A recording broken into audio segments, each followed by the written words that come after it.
Hey there, hi, Dr. Prajolo this side, back after a long time. So I've heard from few of my friends that the counseling is going to be held by the end of this month or probably the next month. So either way around, this will be very helpful for a lot of my juniors and few of my friends who are attending the counseling for the first time. So before getting into details of state and national counseling, here are a few important instructions which you have to remember. So the first thing is selection of the branch. Selection of the branch is something that has to happen before the counseling starts, because once the counseling starts, you'll be in dilemma to choose whether this or that, and finally you'll not land up where actually you want to. So the branch selection, so be very specific whether you want to do MD or MS. So if MD, which particular branch you want to do, which you are passionate about, whatever that is there. So be beforehand only be very specific with what you want to do. Second thing is that branch versus college. So let's say MD pediatrics, you are getting in BMC Bangalore, and you want to be a pediatrician, and for the same rank you are getting MS OBG in KM Bombay. So since Bombay is a superior college, you are not sacrificing your branch, because branch will stay with you forever. So even after completion of your degree, right, you'll have a lot of opportunity, to do your super specialty or your SRship or fellowships. So the branch will stay. So the point is always branch above the college. And the third thing is that MD in a peripheral college versus DNB. So MD and MS, it has got its own value, especially in educational institutions, in medical colleges, and also people also recognize MD and MS in a bit superior way. So and also after completion of your MD, right, you will have one more opportunity to write DNB exam and to clear it out and to have that degree as well. So it's a straightforward answer, always go for MD or MS seat. And the final thing is that the bond status, it's a very important thing. See, some states such as Rajasthan, Tamil Nadu, West Bengal have 2 years of bond. Some states such as Chhattisgarh, Orissa, they have 3 years of bond, I guess. So after your completion of your MD, right, you have to stay for another 2-3 years and serve your bond period over there. So there's no point in wasting so much of time after your MD. And at the same time, some private guy from a private college or from a peripheral college, they will be doing some super specialty. They'll have an upper hand over you.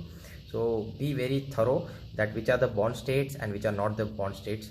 And my suggestion would be go for bondless states, or like states with which have a bond of 1 year, which is not strictly implemented. So getting into details of counseling, we have state versus national counseling. State has 3 rounds, 3+1. National also has 3+1 round, I think. So third round will be mop up in both on both the sides.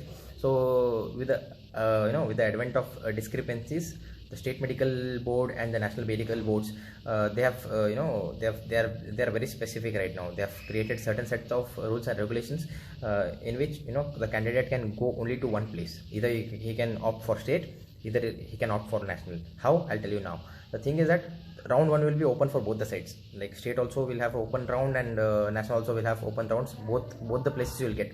Round 2, what happens is, before the start of round 2, the states such as Karnataka and all that's my state, they ask you to submit your original documents. Once you have submitted your original documents, right, so it's very hard for you to procure it back, because you have to pay a hefty amount of fine in order to get it back. So you'll be bound to them. So there's no point in paying so much of fine just for attending the national counseling. So already the counseling details are already available, the previous to previous years. So for your rank, what particular branch, whatever the particular branch you have, which college you will get. So have that first-hand information.